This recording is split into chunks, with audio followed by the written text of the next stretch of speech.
Well, good afternoon and thanks so much for joining us. I'm Whitney Miller. The Army Corps of Engineers says a saltwater wedge coming up the Mississippi River from the Gulf of Mexico is now a top priority. And just a few hours ago, they gave an update on plans to protect our drinking water.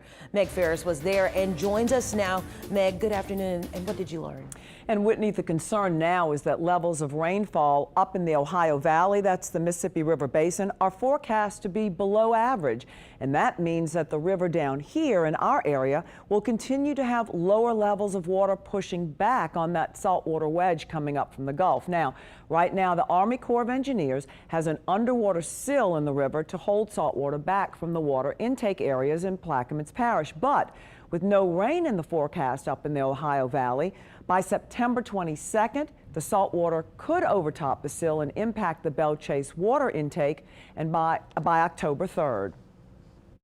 During the extreme lows of 1988, we saw the saltwater wedge reach all the way up to Kenner, Louisiana.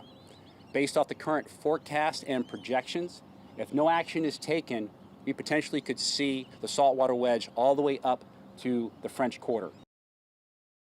Now, they are taking action. They announced that federal, state, and local officials are working on plans of action to use dredging to raise the sill 20 feet while not affecting ship commerce, and by bringing in fresh water on barges to reduce saltwater intake at purification plants. And third, by bringing in special machines that can take salt out of the water. Whitney?